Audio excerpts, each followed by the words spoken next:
We've seen him do this to Takayasu, and I think it's time we looked at his other July efforts. Kiribayama will be back in the big matches next month, and here's a closer look at why.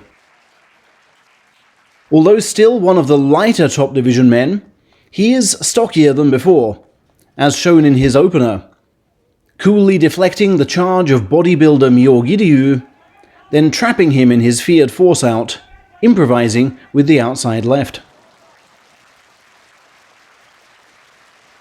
As with most Mongolians, he looks most at home with the belt firmly in his hands, but is unafraid to push to get there, landing that crucial first blow on Onosho to pave the path to the inside scoop.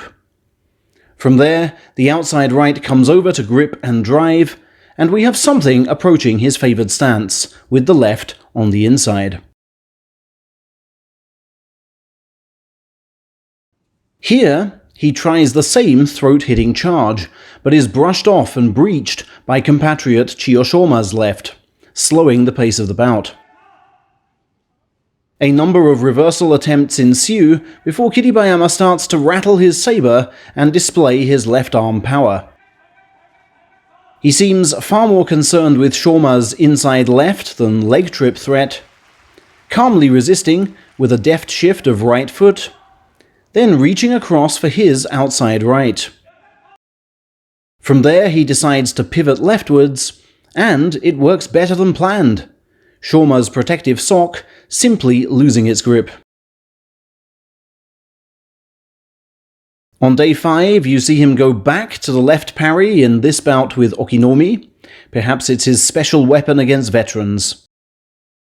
What stands out here is his prod and pull of Okinomi's neck to send him stumbling onto that inside left, which then goes down to the belt after the frontal right is secured.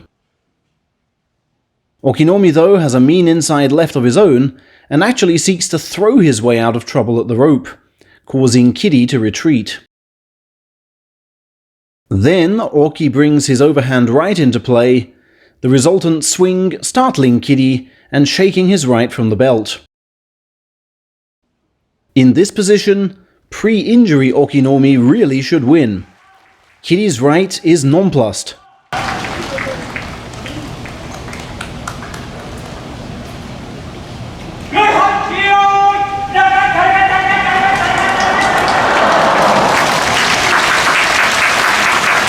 But he messes up the footwork, stepping out with the right foot before the Mongolian falls.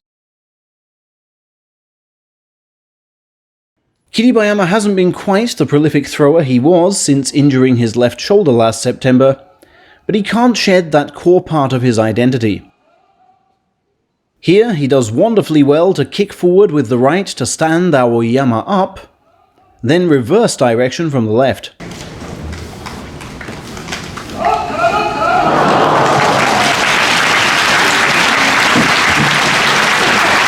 He gets thrown something of a curved ball here, in the shape of Hidenomi's face swipe and elbow shot, but secures an outside left regardless, then frightens his foe with the strength of his inside right.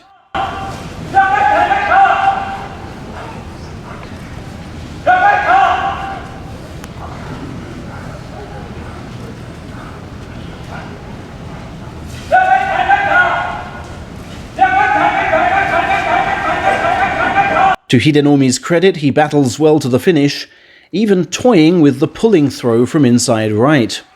But with Kiri's top knot practically under his chin, the momentum just isn't there.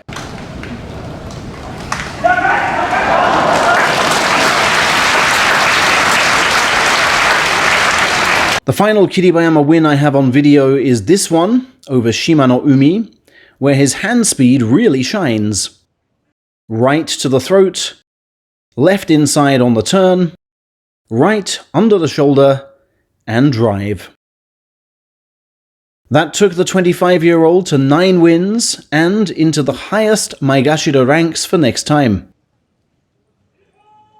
We've analysed his costly defeats to Hoshoryu and Ichinojo elsewhere, both those men staying above him as a result. But let's just look at these two, which will particularly pain him. Here he gets suckered by the most obvious of Chiyotairyu charges. Bent backwards, and just left to fall on all fours. Then there is this hot-headed attempt to smash through Takarafuji, even though he's retreating. The overcommittal ending in a clamp, a rock to the side, and concession of inside left. The stamina-blessed Takarafuji is more than happy to wait before recovering the breath needed to knock the left elbow upwards and secure an outside right. Takara gambling that stance advantage will trump Kiri's inside left.